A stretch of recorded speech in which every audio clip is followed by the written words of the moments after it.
Old gypsy man, মানে সময়কে বলেছে সময় তুমি বৃদ্ধ যাযাবর, সময় তুমি বৃদ্ধ যাযাবর। এসএসসি 27 এবং 28। ইংরেজি প্রথম পত্রে তোমাদের সব থেকে ভয়ের জায়গাটি হচ্ছে পোয়েম, অর্থাৎ কবিতার যে অংশটি রয়েছে সেই অংশটি তোমাদের হচ্ছে সব থেকে ভয়ের জায়গা বলে আমি মনে করি। দেখো, এখন অনেকে বলবে আপু পোয়েম কেন আমাদের জন্য এত গুরুত্বপূর্ণ?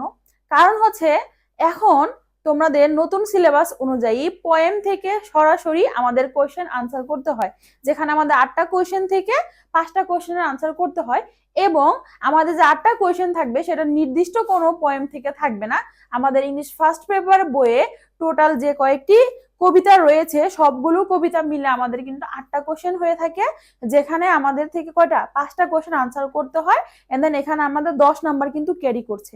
তো তোমার যে জিনিসটা না করলেই নয়, ইংলিশ ফার্স্ট পেপারের যতগুলো হচ্ছে কবিতা রয়েছে সবগুলো কবিতা একদম বুঝে বুঝে ব্যাখ্যা সহকারে কোন লাইন দ্বারা কি বোঝাচ্ছে, মেইন থিমটা কি, এগুলো তুমি যদি সলভ করতে পারো মাত্র 7টা কবিতার মাধ্যমে, তাহলে কিন্তু ইংলিশ ফার্স্ট পেপারে এই যে 10 অংশটা নিশ্চিত করা তোমার জন্য কোনো বিষয়ই নয়। ওকে, তো এই জিনিসটা তোমার জন্য ইজি করে দিতে আপু আজকে তোমাকে এই যে একটা কবিতা time you old gypsy man, এই পয়েমটা তোমাকে একদম ভেঙে ভেঙে খুঁটিনাটি বিস্তারিত এবং এখান থেকে কি কি কোয়েশ্চেন পরীক্ষাতে আসার সম্ভাবনা রয়েছে সবকিছু আজকে একটি ভিডিওর মাধ্যমে তোমাকে বুঝিয়ে দিব। So don't skip this video, শেষ পর্যন্ত আপুর সাথে একটু মনোযোগ দিয়ে ক্লাসটি করো। ওকে, আসো। দেখো, প্রথমেই আমাদের কবিতার নাম এবং হচ্ছে কবির নামটা জানতে হবে। অনেকে এটা পড়ায় না, স্কিপ করে দেয়, বাট তুমি এই জিনিসটা পড়ে রাখবা। ওকে, দেখো আমাদের কবিতার নাম হচ্ছে time you old gypsy man. হ্যাঁ, এবং হচ্ছে আমাদের যে কবির নাম সে হচ্ছে Ralph Hodgson, Ralph Hodgson. Okay, তাহলে কবির নাম হচ্ছে রাল্ফ হাডসন, যিনি হচ্ছে একজন ইংলিশ কবি, যিনি হচ্ছে একজন ইংলিশ কবি। ওকে, যিনি হচ্ছেন একজন ইংলিশ কবি, জেনে রাখো বেসিক একটা জিনিস। এখন আসো আমরা হচ্ছে মেইন কবিতায় যাব। আমি আগে তোমাকে হচ্ছে এই কবিতায় আসলে প্রত্যেকটা লাইন দ্বারা কি বোঝানো হয়েছে আগে আপু তোমাকে এই জিনিসটা বুঝিয়ে দিবে। ওকে, দেখো প্রথম অংশটা একটু দেখো, time you old gypsy man, মানে সময়কে বলেছে সময় তুমি বৃদ্ধ যাযাবর, সময় তুমি বৃদ্ধ যাযাবর। ওকে, এখানে টাইম মানে সময় আমরা জানি, আর ওল্ড মানে কি এখানে বৃদ্ধ বুঝিয়েছে, ওল্ড মানে এখানে পুরাতন নয়, এখানে ওল্ড দ্বারা বৃদ্ধ বোঝানো হয়েছে। You old gypsy man, gypsy মানে হচ্ছে যাযাবর, জিপসি মানে হচ্ছে কি যাযাবর, যাযাবর, জিপসি মানে হচ্ছে যাযাবর। এখন যাযাবর মানে কি একটু বুঝো, যাযাবর মানে হচ্ছে যাদের নির্দিষ্ট কোনো ঠিকানা নেই, অর্থাৎ এক জায়গা থেকে আরেক জায়গায় ছুটে চলে যারা, যাদের মানে হচ্ছে নির্দিষ্ট কোনো স্থান নেই, থাকার জায়গা নেই, তাকে কি বলে যাযাবর। ওকে, তো সময়কে বলেছে কবি time you old gypsy man, সময় তুমি বৃদ্ধ যাযাবর মানুষ। উইল ইউ নট স্টে, তুমি কি একটু থামতে পারো না, এখানে স্টে দ্বারা বোঝানো হয়েছে থামা, অর্থাৎ তুমি কি একটু থামতে পারো না। পুট আপ ইউর ক্যারাভান, তোমার কাফেলাটা একটু নামাও। পুট আপ ইউর কি ক্যারাভান, পুট আপ মানে হচ্ছে নামানো, পুট আপ মানে হচ্ছে নামানো, ইউর ক্যারাভান মানে হচ্ছে তোমার কাফেলাটা একটু নামাও, ক্যারাভান মানে হচ্ছে কাফেলা, ক্যারাভান মানে হচ্ছে কাফেলা। অর্থাৎ তুমি যদি এইখানে একটু খেয়াল করো, আমাদের যে ছবিটা অ্যাড করে দিয়েছি তোমাদের জন্য, এইখানে দেখো যে একটা ঘরের মতো আছে না, অর্থাৎ তারা যে ছুটে চলে এক জায়গা থেকে আরেক জায়গায়, তাদের এই জীবন যাপনের জন্য যা কিছু প্রয়োজন সবকিছু এই কাফেলার ভিতরে থাকে। বুঝাতে পেরেছি? অর্থাৎ যাযাবরদের জীবন যাপনের জন্য যা কিছু প্রয়োজন সবকিছু এই কাফেলার ভিতরে থাকে, যেখানে তাদের থামতে হয় সেখানে তারা থেমে এখান থেকে প্রয়োজনীয় জিনিসগুলো তারা হচ্ছে বের করে নেয়। ওকে, তাহলে এই প্রথম 4 লাইন দ্বারা তুমি কি বুঝলে? কবি সময়কে বলেছে সময় তুমি হচ্ছে বৃদ্ধ যাযাবর মানুষ, উইল ইউ নট স্টে, তুমি কি একটু থামতে পারো না। পুট আপ ইউর ক্যারাভান, তোমার কাফেলা একটু নামাও। জাস্ট ফর ওয়ান ডে, মাত্র একদিনের জন্য, বা কেবলমাত্র একদিনের জন্য তোমার কাফেলাটা এখানে একটু নামাও। এখন তাহলে এটা হচ্ছে মানে কবিতার আক্ষরিক মানে হচ্ছে অর্থটা, বাট এখানে কবি মেসেজটা আমাদের কি দিল, মানে সময় হচ্ছে এমন একটা জিনিস যেটা হচ্ছে তার নিজ গতিতে কি ছুটে চলে, তুমি হাজার বললেও সে হচ্ছে তোমার জন্য থেমে থাকবে না। ওকে, এটা বুঝিয়েছে। এখানে আরেকটা জিনিস তোমাকে বোঝার রয়েছে, দেখো প্রথমে আমাদের ফিগার অফ স্পিচ আসে কিন্তু কবিতায়। ওকে, কি আসে? Figure of speech. এখানে প্রথম লাইনে দেখো তো কি বলেছে, time you old gypsy man, তাহলে দেখো সময়, সময় কিন্তু জড়, সময় কি? সময় হচ্ছে জড়, এখানে জড় মানে হচ্ছে সময় কি জীবন আছে? নেই, সময় হচ্ছে জড়। সময়কে কিসের সাথে তুলনা করেছে? জিপসি ম্যানের সাথে, মানুষের সাথে। সময়কে হচ্ছে জীবের সাথে তুলনা করেছে। কিসের সাথে তুলনা করেছে? জীবের সাথে তুলনা করেছে। সো যখন জড় বস্তুর মধ্যে কোনো জীবের কোনো কিছু দিয়ে দেওয়া হবে, অর্থাৎ জড়কে জীবের সাথে তুলনা করা হবে, তখন আমরা তাকে বলে থাকি হচ্ছে পার্সনিফিকেশন। তখন আমরা তাকে কি বলে থাকি? পার্সনিফিকেশন। পরীক্ষার মধ্যে কিন্তু আসে তোমাদের যে এখানে পার্সনিফিকেশন মানে হচ্ছে টাইম ইওয়ার্ড জিপসি ম্যান, এটা কোন কি ফিগার অফ স্পিচ, এটা কিন্তু আসে। হ্যাঁ, তো এখানে তোমাদের একটু জিনিসটা একটু বুঝে রাখো। এরপরে আসো পরের পার্টের মধ্যে, দেখো কি বলা আছে, all things I will give you, আমি তোমাকে সবকিছুই দিব। মানে এখানে কি বলেছে? সময় তুমি একটু থামো, যা রয়েছে আমি তোমাকে সবকিছুই দিব। এখানে এটা দ্বারা বুঝিয়েছে I will. Okay, will you be my guest, তুমি কি আমার অতিথি হবে? Bells for your jennet, bell for your jennet. দেখো জেনেট মানে হচ্ছে তার এই ছোট্ট ঘোড়াকে বোঝানো হয়েছে। জেনেট মানে তার এই ছোট্ট ঘোড়াকে বোঝানো হয়েছে। জেনেট মানে কাকে বোঝানো হয়েছে? ঘোড়াকে বোঝানো হয়েছে। কাকে বোঝানো হয়েছে? ঘোড়াকে বোঝানো হয়েছে। সে ঘোড়াকে কি দিবে? বেলস দিবে। এই যে ঘোড়ার গলায় দেখো একটা ঘন্টা বাঁধা রয়েছে, তো তাকে হচ্ছে সে এই ঘন্টাটা উপহার দিবে। এই ঘন্টাটা কি করবে? উপহার দিবে। Bells for your jennet of silver the best, অর্থাৎ সব থেকে ভালো যে রূপোটা রয়েছে সেই রূপো দিয়ে তাকে একটা কি, তার ঘোড়াকে একটা ঘন্টা বানিয়ে দিবে। বুঝাতে পেরেছি? এরপর দেখো পরের লাইনে কি বলেছে, goldsmith shall beat you. Goldsmith মানে হচ্ছে যে স্বর্ণকার, অর্থাৎ যারা স্বর্ণের অলংকার তৈরি করে, তারা হচ্ছে তোমার জন্য একদম নিখুঁত ভাবে কি তৈরি করে দিবে? আ গ্রেট গোল্ডেন রিং, একটি কি চমৎকার স্বর্ণের আংটি তোমাকে বানিয়ে দিবে। অর্থাৎ যারা স্বর্ণকার রয়েছে তারা খুব নিখুঁত ভাবে তোমাকে একটি চমৎকার স্বর্ণের কি করে দিবে? রিং বানিয়ে দিবে বা হচ্ছে আংটি বানিয়ে দিবে। ওকে, এরপর দেখো কি বলেছে, পিকক্স শ্যাল বো টু ইউ। পিকক্স মানে কি বলতো? পিকক্স মানে হচ্ছে ময়ূর। ময়ূররা তোমাকে শ্রদ্ধা নিবেদন করবে। বো মানে হচ্ছে শ্রদ্ধা করা বা মাথা নত করা। ময়ূররা তোমার সামনে মাথা নত করবে বা তোমাকে শ্রদ্ধা নিবেদন করবে। ওকে, এরপরে কি বলেছে দেখো, লিটল বয় সিং, কি ছোট ছেলেরা বা ছোট বালকেরা গান গাইবে। এরপরে দেখো কি বলেছে, ও এবং সুইট গার্লস উইল, এবং হচ্ছে মিষ্টি মেয়েরা কি করবে? দেখো মিষ্টি মেয়েরা ফেস্টন ইউ উইথ মে, মে ফুলের মালা দিয়ে তোমাকে কি করবে? তারা বরণ করে নিবে। কি দিয়ে বরণ করে নিবে? মে ফুলের মালা দিয়ে। এখানে মে দ্বারা মে মাসকে না, এটা হচ্ছে একটা ফুল, এক প্রকার ফুল। এখানে মে দ্বারা হচ্ছে এক প্রকার ফুলকে বোঝানো হয়েছে। মে দ্বারা কি বোঝানো হয়েছে বলো? এক প্রকার ফুল। এভাবে বুঝে বুঝে তোমাকে ব্যাখ্যা করতে হবে। আর এখানে ফেস্টন দ্বারা মালাকে বোঝানো হয়েছে। ওকে, তাহলে দেখো সময়কে কবি থামতে বলেছে যে তুমি আমার কাছে একটু থামো, একদিনের জন্য তুমি আমার অতিথি হয়ে যাও। আমি তোমাকে কি দিব? তোমার যে ছোট ঘোড়া রয়েছে সেই ঘোড়াকে আমি সব থেকে ভালো রূপো দিয়ে একটি কি ঘন্টা বানিয়ে দিব, বেল বানিয়ে দিব। ওকে, এবং হচ্ছে কি করব? স্বর্ণকার দিয়ে সব থেকে চমৎকার সোনার আংটিটা আমি তোমাকে বানিয়ে দিব। ওকে, এখন হচ্ছে কি করবে? তুমি যদি থামো, ময়ূররা তোমার জন্য শ্রদ্ধা নিবেদন করবে বা তোমার সামনে মাথা নত করে থাকবে হচ্ছে ময়ূর। এবং হচ্ছে ছোট ছেলেরা তোমার জন্য কি করবে? গান গাইবে। এবং মিষ্টি মেয়েরা তোমার জন্য হচ্ছে কি করবে? মিষ্টি মেয়েরা তোমাকে মে ফুল দিয়ে বরণ করে নিবে। কি দিয়ে? মে ফুল দিয়ে বরণ করে নিবে। টাইম ইউ ওল্ড জিপসি, তুমি বৃদ্ধ, তুমি বৃদ্ধ যাযাবর। হোয়াই হ্যাস্টেন অ্যাওয়ে, তুমি কেন তাড়াতাড়ি ছুটে চলো? কেন তুমি এত তাড়াহুড়া করে ছুটে চলো? তুমি কেন থামছো না? তাহলে এটা হচ্ছে আক্ষরিক অর্থে গেল। প্রকৃত অর্থে কবি আমাদের এখানে কি মেসেজ দিয়েছে বুঝতে পেরেছো তুমি? কবি এখানে মেসেজটা দিয়েছে যে সময় এমন একটা জিনিস, তুমি এটাকে মানে জগতের যত মূল্যবান সম্পদ দিয়েই থামাতে চাও না কেন, সময় কিন্তু তোমার জন্য থেমে থাকবে না। বুঝতে পেরেছো? এটা হচ্ছে প্রকৃত মেসেজটা আর কি। ওকে, আসো এরপরে দেখো পরবর্তী অংশতে কি বলেছে। এখানে বলেছে লাস্ট উইক ইন ব্যাবিলন, গত সপ্তাহে সময়টা, মানে ব্যাবিলনে কে ছিল বলতো? টাইম ছিল। কে ছিল? টাইম। গত সপ্তাহে ব্যাবিলনে কে ছিল? টাইম ছিল। কে ছিল? টাইম। এখানে একটু বুঝতে হবে তোমাকে, কে ছিল? টাইম। দেখো লাস্ট উইক ইন ব্যাবিলন, গত সপ্তাহে সময় কোথায় ছিল? ব্যাবিলনে ছিল। একটু এটা মনে রাখো, গত সপ্তাহে ছিল ব্যাবিলনে, লাস্ট নাইটে ছিল রোমে। লাস্ট নাইট ইন রোম, অর্থাৎ গত সপ্তাহে ছিল ব্যাবিলনের সময় এবং গত রাতে ছিল রোম নগরীতে কে সময় ছিল।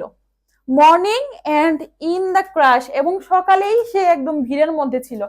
কোন ভিড়ে রয়েছিল? দেখো, আন্ডার পলস ডোম।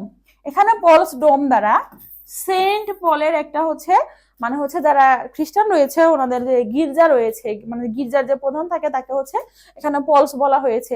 তো গির্জার যে ডোমটা থাকে, গম্বুজ, ওইখানে প্রতিদিন মানে হচ্ছে এখানে সকাল বোঝানো হয়েছে।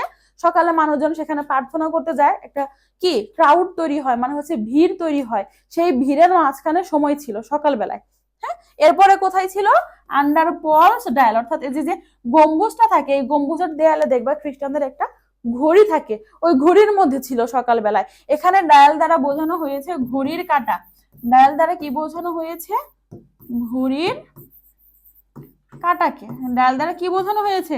ঘড়ির কাঁটাকে। ওকে, এবং দেখো এরপরে কি বলেছে? ইউ টাইটেন ইউর রেইন, তুমি তোমার লাগামকে টেনে ধরো। লাগামকে টেনে ধরো, এখন কোন লাগামকে টেনে ধরবে? যে কবির যে একটা ঘোড়া রয়েছে না, সেই ঘোড়ার লাগামকে টেনে ধরতে বলেছে। ওকে, অনলি এ মোমেন্ট, শুধু একটা মুহূর্তের জন্য তোমার লাগামকে তুমি টেনে ধরো। এন্ড অফ ওয়ান্স এগেইন, এবং তারপর হচ্ছে আবার তুমি চলে যাবে। অফ মানে হচ্ছে এখানে চলে যাওয়া, এন্ড অফ ওয়ান্স এগেইন, এবং তুমি আবারও চলে যাবে। অফ টু সাম সিটি, অন্য কোনো এক শহরে বা নগরীতে, অন্য কোনো এক শহর বা নগরীতে। ওকে, এরপরে দেখেছে বলেছে নাও ব্লাইন্ড ইন দ্য অম্ব, এখন সময় কোথায় রয়েছে বলতো? এখন রয়েছে মাতৃগর্ভে। এখন সময় কোথায় রয়েছে? এই যে মাতৃগর্ভে আটকা পড়ে আছে। কোথায় রয়েছে সময়? মাতৃগর্ভে। অফ মানে হচ্ছে কি মাতৃগর্ভ। এরপরে দেখো অফ টু অ্যানাদার, এবং আবার অন্য জায়গায় চলছে। কোথায়? ইরিডার্স ইন দ্য টম্ব, মানে হচ্ছে যে কবরে রয়েছে সেখানেও চলছে। তাহলে দেখো সময় কিন্তু নিরবিচ্ছিন্ন ভাবেই ছুটে চলেছে। তুমি আমি যত মহামূল্যবান জাগতিক জিনিস দিয়ে হলেও সময়কে কিন্তু থামাতে পারবো না। সময়ের কাজ কিন্তু ঠিকই করে যাচ্ছে। ওকে, এখন এই যে তোমরা যেমন হচ্ছে পড়া বাদ দিয়ে বসে আসো, পরীক্ষার আগের দিন পড়বে, এগুলো পোয়েম অনেক সহজ, এখন পড়ার দরকার নাই, কিন্তু সময়ের মতো ঠিকই চলে যাচ্ছে। তুমি যে এখন যে সময়টা ওয়েস্ট করছো, এই সময়টা কিন্তু তুমি আর পরবর্তীতে পাবে না। সো সময়ের কাজ সময়ে করাই উচিত। ওকে, আসো তাহলে এখানে বুঝাতে পেরেছি সময় গত সপ্তাহে ব্যাবিলনে ছিল, গত রাতে রোমে ছিল। ওকে, এবং হচ্ছে সকালে সে পলের যে গম্বুজ, সেই গম্বুজের মাঝখানে ঘড়িতে আটকা পড়ে গিয়েছিল সকালে। মানে সে দেখো স্থির নেই, এক জায়গা থেকে আরেক জায়গায় ছুটে চলেছে। এটার একটা হচ্ছে মেসেজটা হচ্ছে, দেখো যে ব্যাবিলনে যে সভ্যতা রয়েছে বা রোম, দেখো প্রাচীন, এগুলো কিন্তু একটা কি ঐতিহাসিক জায়গা। এখানে বিভিন্ন ঐতিহাসিক আমাদের কি নিদর্শন রয়েছে বা অনেক ঐতিহাসিক যুদ্ধ রয়েছে। ওই সময়ের যে সময়টা, ওটা কিন্তু পার হয়ে সময় কিন্তু বর্তমানেও ছুটে চলেছে। সময় যে শুধুমাত্র ব্যাবিলনের সভ্যতায় আটকে রয়েছে এমন না, সময় যে শুধু রোম সভ্যতায় আটকে রয়েছে এমন না, সেটা কিন্তু নিরবিচ্ছিন্ন ভাবে চলমানই রয়েছে। আবার এটাও বোঝানো হয়েছে যে একটি শিশু মাতৃগর্ভে রয়েছে, অন্য আরেকজন কোথায় রয়েছে? কবরে শায়িত রয়েছে। এখন সময়টা শুধুমাত্র ওই শিশুর জন্য মাতৃগর্ভের মধ্যে সীমাবদ্ধ নয়, সে কিন্তু একই সাথে যে কবরে শায়িত আছে তার মধ্যেও কিন্তু কি চলে গিয়েছে ছুটে। তো এই জিনিসটাই এখানে মেসেজ দেওয়া আছে। ওকে, আসো এরপরে দেখো কি বলেছে। এখানে বলেছে time you old gypsy man, আবারও কি কবি টাইম কি বলেছে? তুমি আসলে এক বৃদ্ধ যাযাবর। উইল ইউ নট স্টে, তুমি কি আসলে একটু থামতে পারো না? পুট আপ ইউর ক্যারাভ্যান, তোমার তাঁবুটা নামাও, তোমার কাফেলাটা একটু এখানে খাটো। হ্যাঁ, খাটাও। জাস্ট ফর ওয়ান ডে, শুধুমাত্র একটা দিনের জন্য।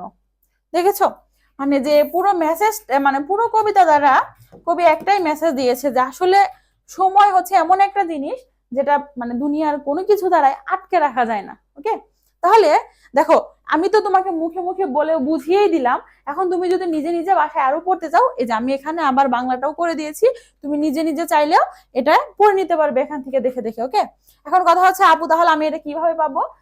যে ভিডিওটা তুমি দেখছো, এই ক্লাসটা তুমি যদি শেয়ার করো এন্ড দেন আমাদের পেজে ইনবক্স করলে আমরা তোমাকে আমাদের এই ক্লাসের পিডিএফটি দিয়ে দিব ইনশাল্লাহ। ওকে, আসো তাহলে আমাদের এই পিডিএফ দেখো আর কি কি আছে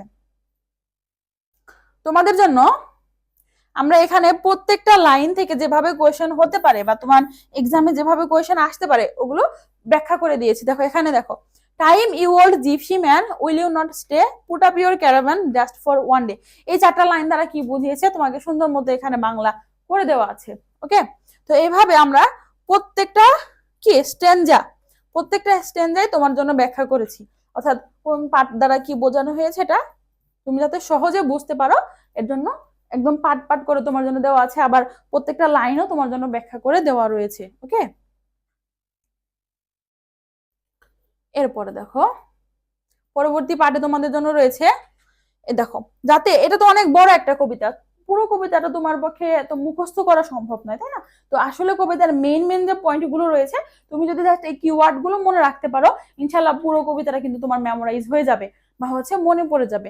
তো এই জন্য দেখো আপু তোমাকে যে জিনিসটা মেক করে দিয়েছে তা হচ্ছে list of things the poet will offer time, মানে হচ্ছে কি কবি সময়কে আসলে কি কি অফার করেছিল, মানে থেমে থাকার জন্য কি কি অফার করেছিল।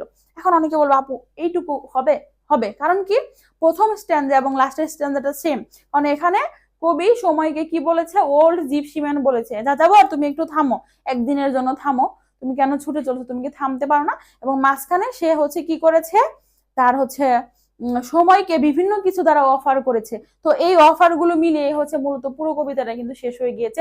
তারপরে হচ্ছে এখানে দুইটা সভ্যতার কথা, মানে হচ্ছে সময় কোন কোন জায়গায় ছিল এবং কোন কোন জায়গায় সে কোন জায়গায় আটকা পড়লো কিনা এই জিনিসটা বোঝানো হয়েছে, ওটাও পরের স্লাইডে আপু তোমাকে দেখে দেবে। এবং লাস্টের স্ট্যান্ডাতে কবি আবারও সময়কে বলেছে time you old gypsy man you will not stay. Okay, এটাই বলা হয়েছে। দেখো এখানে কি বলা আছে, কবি সময়কে অফার করেছিল সিলভার বেলস, কি অফার করেছিল, সিলভার বেলস অফার করেছিল, কার জন্য, তার জেনেটের জন্য।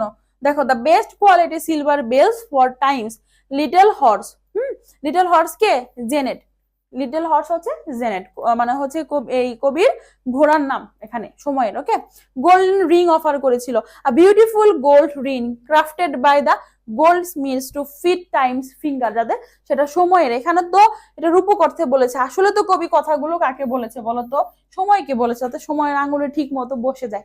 ওকে, এরপরে দেখো পিকক্স বো, মানে কি ময়ূর তাকে সম্মান করবে, proud peacocks will bow their heads to welcome and honour time, সময়কে সম্মান জানাবে।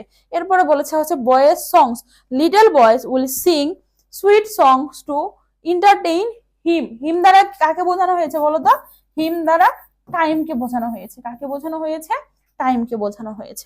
এরপরে দেখো girls welcoming festoons, pretty girls will welcome him, him দ্বারা কাকে বলেছে বলতো, হিম দ্বারা টাইমকে বোঝানো হয়েছে, কাকে, টাইমকে। With decorative garlands made of the fresh spring flowers, তাহলে এই মে মানে কি বলতো, মে হচ্ছে বসন্তের একটা ফুলের নাম, মে হচ্ছে বসন্তের একটা ফুলের নাম। ওকে, তাহলে কি কি পেলাম আমরা, সময়কে কবি কি কি অফার করেছিল, ফার্স্ট অফার করেছিল সিলভার বেলস, এরপর অফার করেছিল গোল্ডেন রিং, এরপর হচ্ছে পিকক বো, মানে কি ময়ূর সম্মান করবে, এন্ড দেন হচ্ছে বয়েজ সংস, এন্ড দেন হচ্ছে কি গার্লস ওয়েলকামিং ফেস্টুনস, কি দ্বারা, উইথ মে। এরপর আসো, এর পরবর্তীতে দেখো তোমাদের জন্য এখানে বলা আছে cities mentioned in the poems and their significance, মানে হচ্ছে কোন কোন সিটির কথা এখানে বলা আছে, কোন কোন সিটি। দেখো তো যদি পরীক্ষায় কোশ্চেন আসে যে টাইম কবিতার মধ্যে কোন কোন সিটির কথা বলা ছিল, কি লিখবে তুমি, ব্যাবিলন এন্ড দেন হচ্ছে কি রোম, ব্যাবিলন এন্ড দেন হচ্ছে কি রোম। এখন এখানে দেখো একটা কোয়েশ্চেন আমি অলরেডি লিখে দিয়েছি, এন্ড দেয়ার সিগনিফিকেন্স, তাদের গুরুত্বটা, যে আমি বললাম আপু বললো যে এখানে বিভিন্ন কি ছিল, ঐতিহাসিক বিষয় ঘটেছিল, মানে ওই বিষয়ের মধ্যেও সময় আটকা পড়ে নেই বা ওই সময়ে সময় রয়ে গেছে না, সময় কিন্তু তার ধারায় নিজ ধারায় কি চলমান। ওকে, এরপর আসো এই যে কোয়েশ্চেন আনসার, মানে তোমার যা দরকার, আমার মনে হয় না এখানে আপু তোমাকে যে কোশ্চেন গুলো দিয়েছে এর বাহিরে আর কোনো কোশ্চেন হবে, তুমি জাস্ট আমাদের কাছ থেকে পিডিএফটা কালেক্ট করো, এখানে আনসার গুলো দেওয়া রয়েছে, তুমি জাস্ট নিজে নিজে এগুলো পড়ো, তোমার আলাদা কোনো বই লাগবে না, কোনো টেস্ট পেপার লাগবে না, কোনো কিছু লাগবে না ইনশাল্লাহ। ওকে, সো তুমি ক্লাসটা শেয়ার দিয়ে আমাদের পেজে ইনবক্স করলে আমরা তোমাকে পিডিএফটা দিয়ে দিব। ওকে, তাহলে দেখো এখানে আর কিছু নাই, জাস্ট হচ্ছে কোশ্চেন গুলো আছে, এখান থেকে যে যে কোশ্চেন গুলো তোমার জন্য দরকার, হ্যাঁ, বা যেগুলো পরীক্ষায় আসতে পারে অনেক বিচার বিশ্লেষণ করে, সেই কোশ্চেন গুলো এখানে তোমার জন্য অ্যাড করে দেওয়া আছে। ওকে, তো আজকে এই পর্যন্তই, আপুর সাথে তোমার আবার দেখা হবে পরবর্তী পোয়েম সলভিং ক্লাসে। ধন্যবাদ সবাইকে।